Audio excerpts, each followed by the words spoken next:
ceek Baba Ndiaye. mbaa yéen a nga ca transporteur yi ci Sénégal pression dëgg lañu teg ci nguurub Sénégal ginnaaw mesure yu mu jël barki démb ginnaaw accident ba woon ca Kaffrine bés bi la journée nga yëg nga ñàkk yëg ci yokkute njëgu paas bi la ñu jëm na ci Sénégal ndaxte Mbaye Amar président AFTU nee na chauffeur Tata yi seen bopp ñu ëpp ci ñoom nee nañu ànd nañu ba jeex takk ci paas yi daal yokk ndaxte nee na téeméer boo jël juróom-ñett fukk yi ñoom ñëpp ànd nañ ci yëglekaay bi na jamono jooju moom car rapide kalandoo yi ñoom xaaruñu sax ndax fa ñuy yokkee carburant beeg fa ñuy yokkee paas yi daanaka benn la yëglekaay groupe immédiat bi ne en tout cas ñoom transporteurs yi nag jalax nañu état bu Sénégal ñaar fukki milliards juróom yi mu ne dina ko dugal ci dem beeg dikk bi ngir lépp yemb waaye tamit paas yi daal bañ a yokk lii force bi ne état bu Sénégal kay mesure yu njëkk yi imposé na ko dem beeg dikk bi ci Sénégal ndaxte léegi transport interurbain bi léegi nag tere gi ñu def ngir mu daw 23h jàpp 5h du matin daal door na te gare routière yi nag léegi 5h du matin nekk ubbi 23h ñu tëj ko rap ndax dawal guddi daal jeex na fi ñu ne déet na waaye gouverneur bu Ndakaaru Alassane Sall jël dogo ci oto yi nga xam ne seen charge day ëpp 3 tonnes 500 tere leen daw 6h du matin jàpp 10h 16h jàpp 20h ci yenn xale yi ci Ndakaaru moo xam guddi wala bëccëg Momar Souran nekk coordinateur collectif professionnel des transports routiers du Sénégal ci Vox Populi nii matuwaay yëpp na jëlee ko di xaar temm état bu Sénégal ndax nag gars yi nee nañu daal fas yéene bàyyi mukk mu sedd déedéet ndaxte ñoom nee nañu si defante gu saf sàpp lañu jëm seen diggante état bu Sénégal ndax mesures yi àndu ci tey àndu ci ëllëg Momar Souran ci Vox Populi ne état bu Sénégal ci boppam lay woo ngir mu xoolaat mesures yi nga xam ne jël na ko jëm ci demee dikk bi ci Sénégal ndaxte moom waa ji nee na la ñu bëgg nag mooy ay toogaanu waxtaan yu yaatu lu ko mooy nag état bu Sénégal day sonal boppam rek waaye mesures yi mu jël du mujj fenn ndax kenn du ko jëfee Momar Souran ne sama baat ci kaw ndaxte kenn mënuñoo jaxaseeg askanu Sénégal ginnaaw mesures yi nga xam ne état bu Sénégal daal jël na ko cër na bokkum ne mesures yi nag xaaj ak seeg dëgg la rax ci doole violation la ci liberté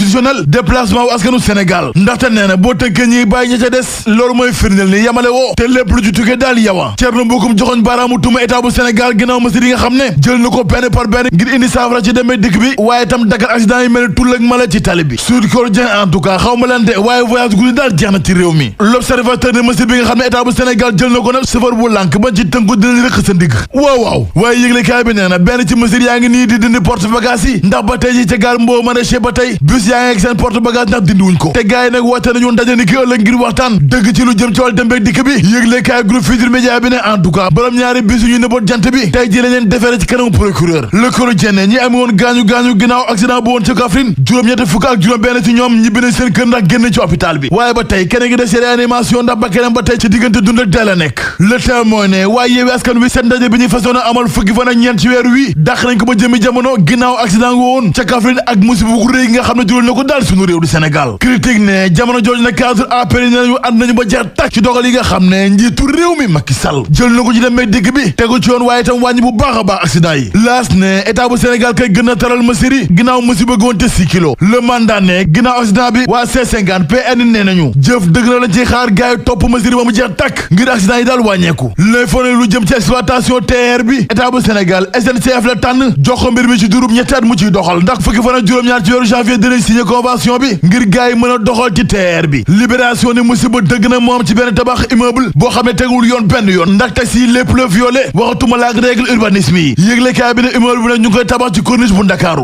l'observateur ne waajur yi nga xam ne seen doomee ay defkat la ñu rëccu dëgg nag moo leen gane si ndax bés bu nekk la ñuy daj mu du ko daj ci taal ñu ne déet na waaye ci fitna dëgg la ñuy nekk am na sax ñoo xam ne dem nañu bay rëccu li ñu duree seen doomee ginnaaw fitna gi ñu leen teg les éco ne benn nappkat la ñu fàtti géej gi waaye mbir mi daal des na leer ndaxte waa ji juróom-ñaari fan ci weeru janvier gi ñu génn la réer seen waa kër waaye bañ koy gis daal ci anam gu doy waar lañ ko gisee ndax ne wa daa dem ba tàmbalee yàqu ñu ne déet na waay kanam gi am ay dagg-dagg yu bëri ba waxtu wi autopsie moom xel xalaatu ko la tribune ne ginnaaw rapport cour des comptes bi ñu fësal ci réewum Sénégal FMI nag moo wàññi loxo njiitu réew mi Macky Sall ba ñu fësal ko ci kanamu askanu Sénégal gépp yëgle kaay bi ne waaye nag ñoom waa FMI daal bàyyeeguñu ndax seen gët ñu ngi ko teg lépp ci justice yoon ci Sénégal ngir mu dem ba jeex tàkk ginnaaw information judiciaire yi nga xam ne gars yi ubbi nañ ko ngir mbiri daal mën a leer la tribune ne li leer ba leer nga yëg nga ñàkk yëg njiitu réew mi Macky Sall waxtu wi daal lii ko wër nomb ndax ci diggante ñaari safar la nekk enquête ne ki am xew dëgg kay ci réew mooy premier ministre bu Sénégal Amadou Ba ndax fukki liggéey ak ñaar la sumb ci réew mi te bu la gën a diis daal nga ne ma bii la Sud Quotidien en tout cas classe politique bu Sénégal xew dëgg la ñu am ginnaaw coowal Ousmane Sonko ak Adji Sarr ñu ne déet na waay coowal ñetteelu mandat gi jëlu ci réew mi ak jàmm gi nga xam ne ku ne ci ñoo war na ko sàmm ngir mu sax dàq ci Sénégal Jama Badiane di philosophe ak sociologue ci la tribune ne coowal ñetteelu mandat bi ci réewum Sénégal daal moo war a jeex ndaxte Macky Sall ci boppam moo war a jël ay matuwaayam sàmm ay kàddoom ndaxte nee na loolu day def effet moom Jama yamu ca ndaxte nee na njiitu réew mi Macky Sall respecté say sàmmonte say kàddu jëm ci ñetteelu mandat bi moo ëpp effet fop Coupe d'Afrique bi nga xam ne gaynde Sénégal yi jël nañ ko ca Cameroun Walf Fadjri ne en tout cas coowal ñetteelu mandat bi daal xaajugul ba jeex déedéet ndaxte Kader Boy nee na Ismaïla Madior Fall jëwri gu ñu dénk wàllu justice yoon ci Sénégal musiba dëgg la ci institution yi ci réew mi moom kadar yi yamu ca ndaxte nee na nag Sénégal du Guinée ndax troisième mandat moom kenn du ko seetaan mukk ci réew mi Les Échos nii mbaadu mburoo soomi day bëgg a xajam ndaxte Bassirou Bokoum nekk membre fondateur réew mi jëlee na activité am ci parti Idrissa Seck bi te nag boo sàgganee ci gën ci la jëm Bës Bi Le Jour Le Témoin Libération Le Quotidien ak L'Observateur ñoom ñëpp xëy di ñu tàggee gënuk àdduna Pathé Dione Bës Bi Le Jour ne ponkal dëgg daanu na te ca Paris la génnee àdduna te bi muy am juróom-ñetti fukki at ak benn Source A ne activiste yi di Ousmane Sarr Amadou Salam Diallo ak Bayna Gueye boo mooy leen ak ñetti weeru kaso lañ leen fëgg ndax gars yi leen toppee mooy trouble à l'ordre public ak participer ci manifestation boo xam ne buur da koo aaye mais da ngay seet loolu